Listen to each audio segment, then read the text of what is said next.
പ്രിയപ്പെട്ടവരെ, നിങ്ങളിപ്പോൾ ഈ ഫോട്ടോയിൽ കാണുന്ന സാനിയ എന്ന് പറയുന്ന സഹോദരി എൻ്റെ നാട്ടുകാരിയാണ്.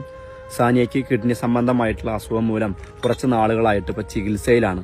എത്രയും പെട്ടെന്ന് ഇവരുടെ കിഡ്നി മാറ്റി വെക്കണമെന്നാണ് ഡോക്ടർമാർ നിർദ്ദേശിച്ചിട്ടുള്ളത്. സാനിയയുടെ കുടുംബത്തിനെ കൊണ്ടും ഈ സർജറിക്ക് ആവശ്യമായിട്ടുള്ള ഭീമമായ തുക കണ്ടെത്താൻ യാതൊരുവിധ നിവർത്തിയില്ലാത്തത് കൊണ്ടാണ് ഞാനിപ്പോൾ ഈ ഒരു വീഡിയോയിൽ വന്നിട്ടുള്ളത്. ഇവിടെ നാട്ടുകാർ കൂടി ഒരു ജനകീയ കമ്മിറ്റി രൂപീകരിച്ചിട്ടുണ്ട് സാനിയയുടെ ചികിത്സയ്ക്ക് വേണ്ടിയിട്ടും. ഈ വീഡിയോ കാണുന്നവർ നിങ്ങളെ കൊണ്ട് കഴിയുന്നൊരു സഹായം, അത് എത്ര ചെറുതാണെങ്കിലും നിർബന്ധമായിട്ടും നൽകണമെന്ന് വളരെ വിനയത്തോടു കൂടി നിങ്ങളോട് അഭ്യർത്ഥിക്കുകയാണ്.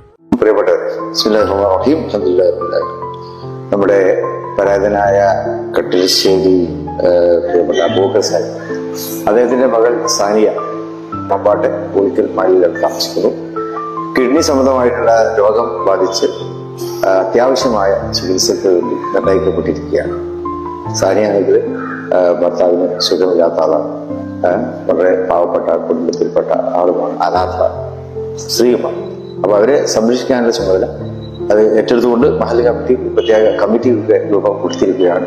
സാനിയയുടെ ചികിത്സാ സഹായത്തിനായിട്ടുള്ള കമ്മിറ്റി 35 ലക്ഷത്തോളം രൂപ അതിന് ചെലവ് വരും. അപ്പോൾ ധാരാളതികളുടെ സഹായ സഹകരണങ്ങൾ ഉണ്ടായിരിക്കണം. ദീന സ്നേഹികളുടെയും മനുഷ്യ സ്നേഹികളുടെയും സഹായ സഹകരണങ്ങൾ ഈ കാര്യത്തിൽ ഉണ്ടായിരിക്കണം. നമ്മുടെ പാകിസ്ഥാനത്ത് കൂടിയുള്ള സ്ഥലമാണ് എന്നുള്ളതുകൂടി അത് പ്രാധാന്യം ഉൾക്കൊണ്ടുകൊണ്ടാണ് ഞാനിപ്പോൾ നിങ്ങളോട് സംസാരിക്കുന്നത്. എല്ലാവരുടെയും സത്വരമായിട്ടുള്ള സഹായങ്ങൾ ഇതിനു വേണ്ടി നൽകി ഈ പദ്ധതിയെ വിജയിപ്പിക്കണമെന്ന് അഭ്യർത്ഥിക്കുന്നു. സാനിയക്ക് അള്ളാഹു പരിപൂർണമായ സുഖത്തെ നൽകുമാറാകട്ടെ. ആ കാര്യങ്ങളിൽ അള്ളാഹു നമുക്ക് വിജയത്തെ പ്രദാനം ചെയ്യുമാറാകട്ടെ. അസ്സലാമു അലൈക്കും വറഹ്മത്തുള്ളാഹി. ഞങ്ങളുടെ നാട്ടിലെ ഒരു പ്രിയപ്പെട്ട സഹോദരിയുടെ ജീവൻ രക്ഷിക്കാൻ വേണ്ടിയാണ് ഇങ്ങനെ ഒരു വീഡിയോ ഞങ്ങൾ ചെയ്യുന്നത്. 2 വൃക്കകളും തകരാറിലായ 38 വയസ്സ് മാത്രം പ്രായമുള്ള ഒരു ചെറുപ്പക്കാരിയായ ഒരു സ്ത്രീക്ക് വേണ്ടിയാണ് ഞങ്ങൾ നിങ്ങളോട് ഈ സഹായം അഭ്യർത്ഥിക്കുന്നത്. 8 വയസ്സ് പ്രായമുള്ള ഒരു പൊന്നുമോളുണ്ട്. ആ പൊന്നുമോൾക്ക് ഒരു ഉമ്മ ഉണ്ടാവണം. ആ ഉമ്മയുടെ സ്നേഹം കിട്ടി ആ പൊന്നുമോൾ വളരണം. അവരുടെ ഭർത്താവ് ഒരു നിത്യരോഗിയാണ്. അതുപോലെ ഇപ്പൊ മരണപ്പെട്ട ഒരു സഹോദരിയാണിത്.